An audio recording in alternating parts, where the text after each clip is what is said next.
Don't adjust your sets. Welcome to Watch Mojo, and today, we're counting down our picks for the top 20 creepiest things that were caught on live TV. For this list, we'll be looking at moments broadcast live on television that caused a stir or otherwise concerned viewers at home, disregarding on-screen death and gore, as well as creepypastas and fake news, like the infamous Wyoming Incident. Republican President Jack.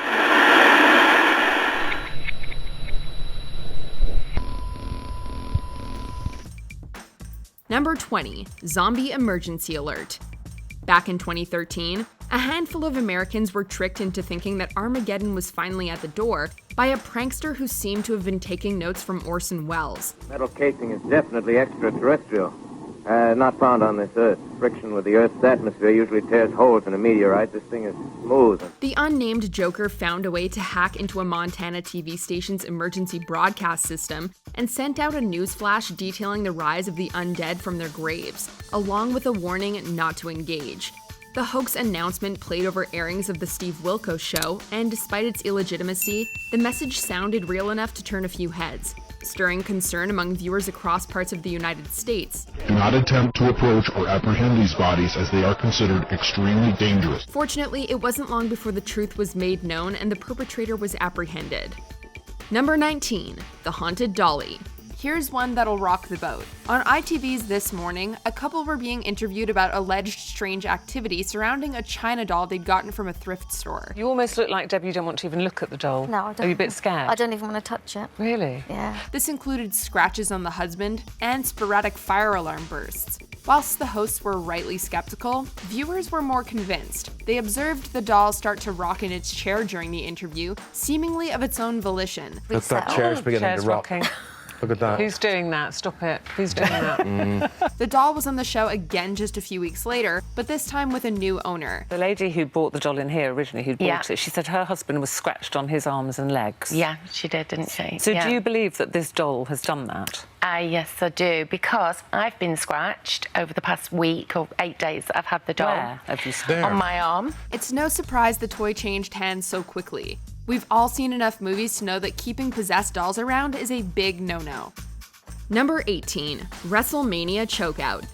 It's well known that pro wrestling is a staged but nonetheless dangerous sport that can inflict some serious injury. Richard Belzer learned this when he was choked out by Hulk Hogan on his talk show in 1985. The Hulkster, who was on the show with Mr. T promoting the very first WrestleMania, was asked by Belzer to demonstrate some wrestling moves in keeping with the promotion.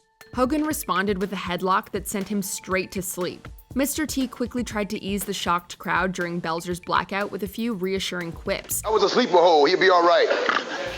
And Belzer fortunately regained consciousness, along with a few stitches and one heck of an anecdote some moments later.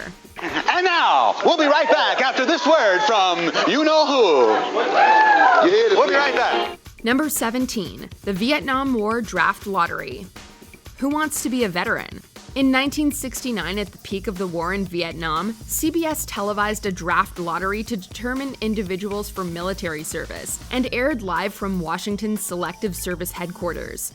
The Draft Lottery, a live report on tonight's picking of the birth dates for the draft. The lottery worked by drawing birth dates at random, followed by a second drawing of letters of the alphabet to decide which men would be sent overseas first.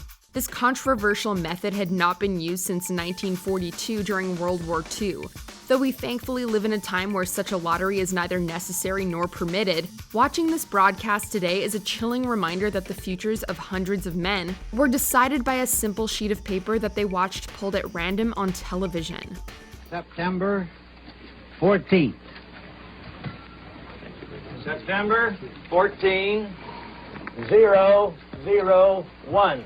Number 16, San Francisco Earthquake Newsflash. California is no stranger to the occasional rumble, but the cameras happened to be rolling during a big one in 1989. During the World Series that saw the San Francisco Giants take out the Oakland Athletics, an enormous earthquake struck the Bay Area and was caught live on television. With a magnitude of 6.9, the Loma Prieta quake was large enough to interrupt the broadcast of the game. Though it can easily be misinterpreted as crowd jubilation, screams can actually be heard just before the game feed is cut and the picture switches to the news. Candy Maldonado with the hesitation, allowing Jose Canseco to score, and he fails to get Dave Parker at second base, so the Oakland A's take. I'll tell you what, we're having an earth. Though the stadium was able to withstand the tremors, the rest of the city was subjected to major power disruptions, blackouts, and property damage. The downtown section of Santa Cruz is basically gone. All the old brick, unreinforced buildings have collapsed. This is a department store called Ford's. It collapsed. The second story came down into the first floor, trapping several people inside. Number 15, Czech TV's Panorama prank. What a bombshell to drop. In 2007, as viewers of Czech television's program Panorama were treated to a beautiful shot of the mountain, the tranquility was soon ruined by a blinding white light and the unmistakable sight of a mushroom cloud. Podle mluvčího České televize Martina Krafla byly záběry velmi nevhodné a mohly vyděsit velké množství lidí. Česká televize. The bombing was quickly and fortunately revealed as a hoax, masterminded by the guerrilla art pranksters known collectively as Zatoven. The group had apparently hacked the show's live camera feed, where they could then overwrite the footage with a CGI render they'd prepared. Zatoven explained that the prank illustrated how easy it can be for the media to manipulate and influence its consumers with false information, the lengths some artists will go to get their work shown on TV. Number 14, the disappearing airport lady. Luggage goes missing all the time at terminals, but human beings, not so much. Yet that's what appeared to happen during an interview for Danish network's TV2's Sports Center. At an airport baggage claim, just behind the gentleman on camera, a blonde woman seemed to vanish into thin air as another traveler passed in front of her. Freaky stuff for viewers who saw it live, but a logical explanation does exist.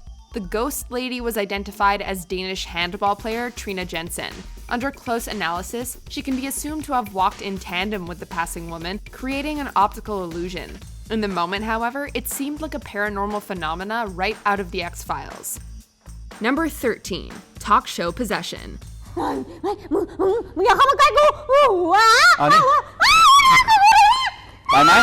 There's certainly more to this girl than meets the eye. On a talk show in 2016, Thai model Tipawa Chafupong made an appearance and claimed to have been possessed by an evil, bloodthirsty ghost while holidaying.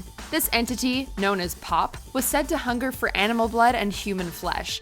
The confused hosts then watched as Shafu Puang began to exhibit strange behavior, muttering to herself and screaming.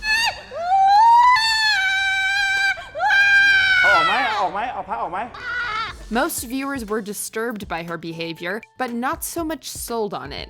Many called it suspiciously convenient that Pop took hold on live television. Regardless, it hardly made for comfortable viewing. Number 12, prayer phone-in possession.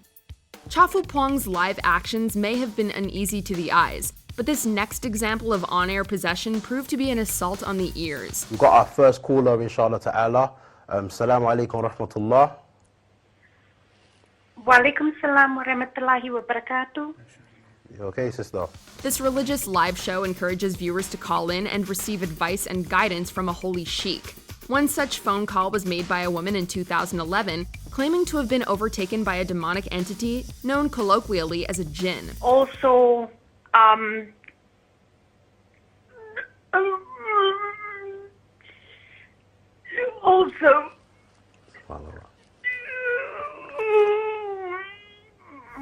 The woman then supposedly underwent a sudden change in personality while staying on the line, laughing sinisterly as she mocked the Islamic host.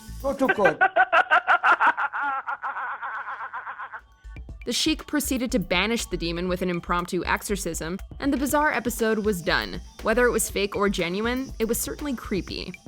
Number 11, Los Angeles EBS. 1992 was the year Los Angeles descended into chaos as riots erupted following the acquittal of the officers behind Rodney King's heavily publicized abuse. We saw what we saw, and what we saw was a crime. You got another white jury saying that it's okay for white cops to beat up black people, and that's racism American style, and it's been that way from the get. King's ruthless assault at the hands of the LAPD was videotaped and broadcast a year earlier to massive outcry. During the riots, as angered citizens looted stores and destroyed public property, an emergency broadcast was sent out across all of LA County's biggest TV stations to inform the public of the carnage.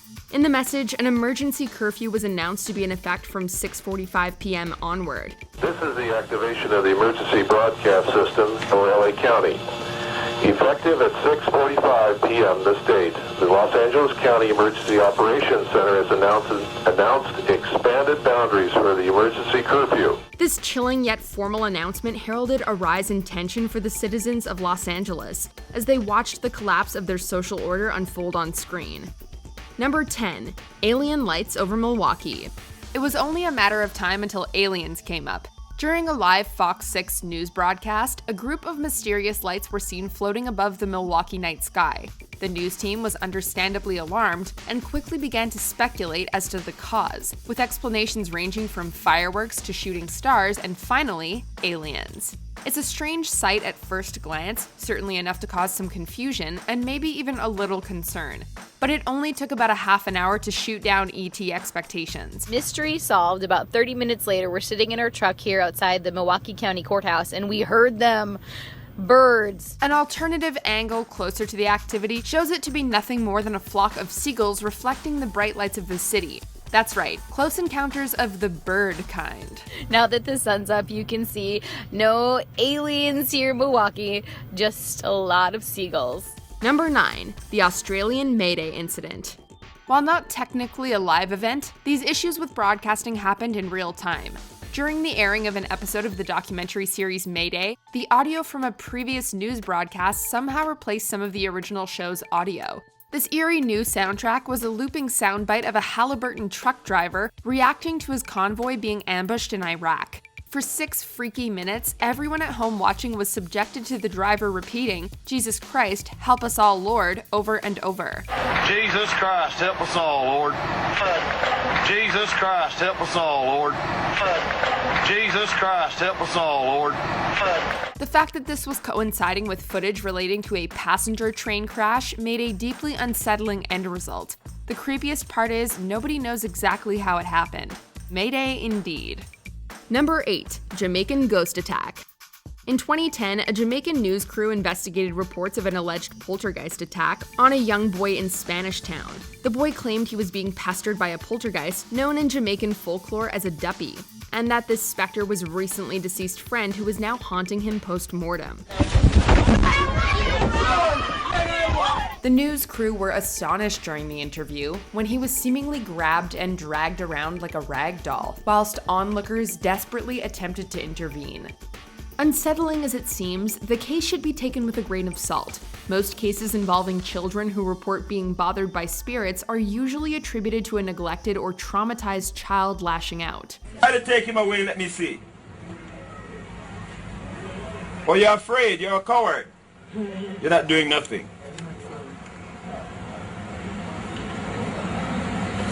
Hey, watch out! All right. In this case, lashing out is putting it lightly. Number 7. The running shadow. So we've gone through aliens. Now how about moving shadows? During the broadcast of a soccer game at the Hernando Siles Stadium in 2014, cameras caught a glimpse of what appeared to be a moving dark figure. Although it was running at full speed, people in the crowd didn't seem to notice. What made this incident all the more creepy was the fact that the figure can be seen moving through fans and even a barrier. While some theorized that the figure was in fact a soccer player double exposed on camera, to this day, the cause of this mysterious apparition remains unknown. Number 6. The UFO Summoner. Is seeing really believing? He's a Las Vegas man who claims he can summon UFOs on command. Pretty wild. So we sent Action News reporter Mike Delastrito to get the real story. But what he found shocked everyone. In 2005, Ramon Watkins, a man from Las Vegas who called himself Yahweh, claimed to have learned from the Old Testament how to summon UFOs. In a news report meant to expose him as a fraud, an ABC News reporter was left baffled when Watkins proceeded to seemingly manifest mysterious orbs of light floating in the sky. I could see it clear as day. In fact, it's bright. I can't believe this. It's moving pretty fast. It's going to Nellis Air Force Base. It wants to be seen. The orange lights danced above their heads momentarily before disappearing.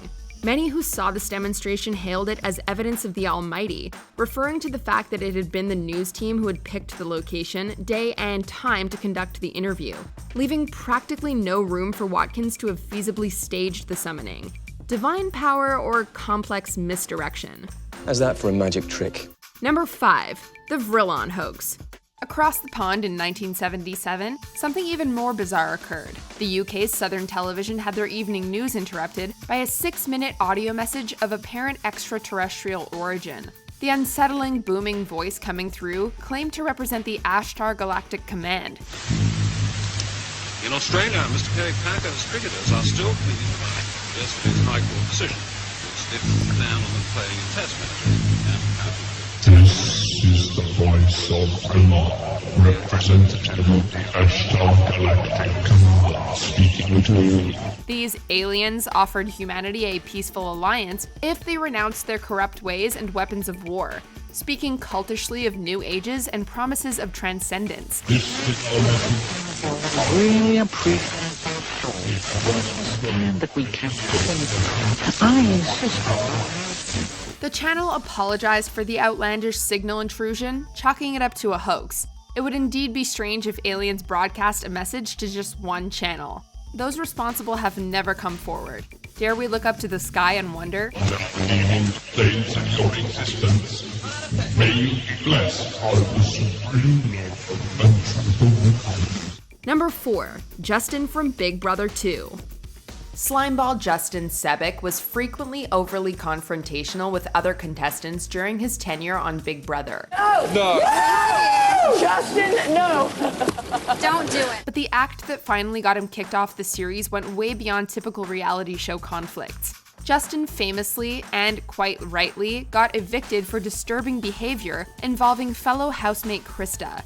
After some drinks, the two began kissing and flirting, when Justin suddenly held up a knife and threatened her. Would you get mad if I killed you? The drama didn't end there. A year after being kicked out of the house, Justin was arrested and charged with assaulting his girlfriend. To say Krista and the other housemates dodged a bullet is a massive understatement. I should feel real sorry for Justin. I really don't. I'm sorry, he did it to himself. You know, he got warned and warned and warned and warned. Number 3. A criminal on the dating game. Not quite your Mr. Right. On a 1978 episode of The Dating Game, Bachelorette Cheryl Bradshaw chose contestant Rodney Alcala as her man. Well, let's see. Bachelor number 1 is a successful photographer who got his start when his father found him in the dark room at the age of 13, fully developed. Though he was a successful photographer, Alcala was later turned down by Bradshaw for his creepy behavior. Why do you say that? Because that's the only time there is. The only time? What's wrong with morning, afternoon? Well, they're okay, but night time's when it really gets good. Bradshaw may have escaped with her life. It turns out that Alcala was a repeated offender of serious crimes, including a string of killings he committed throughout the 70s, and his rejection on the show may have been a contributing factor in the murder of a further 3 women. Alcala is serving life in prison to this day, and his final kill count remains ambiguous. We're going to have a great time together, Cheryl. Serial killers are tremendous actors. Number 2. Gary Stolman. The lengths people will go to make themselves heard. He saw us arriving, he put the gun down and said, I don't want to hurt anybody, and that was it. In the middle of a 1987 broadcast, Gary Stolman walked onto the KNBC set behind TV reporter David Horowitz and pointed a gun at his back, ordering him to read a statement concerning paranoid theories that the CIA cloned Stolman's father. The blindsided presenters were clearly horrified, but Horowitz was able to keep us cool throughout. The statement ended with the admission that the firearm was a BB firing replica before Stolman calmly placed the toy on the desk, apparently having never intended to harm anyone. The gunman placed the gun on the desk and anchorman John Beard grabbed it. Burbank police wrestled the man to the floor.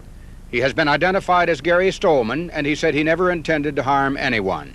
Indeed, the gun proved a fake. This incident resulted in Horowitz spearheading a campaign to ban realistic toy firearms. Before we continue, be sure to subscribe to our channel and ring the bell to get notified about our latest videos. You have the option to be notified for occasional videos or all of them. If you're on your phone, make sure you go into your settings and switch on notifications. Number 1. The Max Headroom Hijack. In 1987, 2 television stations in Chicago were hijacked in perhaps the most surreal act of video piracy ever recorded. Takes some pretty significant equipment, technical equipment, and some knowledge of broadcast frequencies. Both instances featured an unidentified man dressed as obscure TV personality Max Headroom dancing to distorted audio. The second video, significantly longer, saw the man rambling incoherently in a distorted voice. Oh, and being swatted on the behind by an off-screen accomplice. Your tribe. That is the only way to learn. I'll get you a hot drink, miss. I could do some dry clothing. Because he's a freaking nerd. I think I'm better than Czech. Responses to the rubber-grinned menace ranged from bemused to horrified, and the perpetrators of this seemingly random act were never identified. The segments lasted no more than a couple of minutes, but have gone down as among the most notorious incidents in television history. That face is not an easy one to forget. My brother is wearing the other one. But it's dirty. Do you agree with our picks? Check out this other recent clip from WatchMojo, and be sure to subscribe and ring the bell to be notified about our latest videos.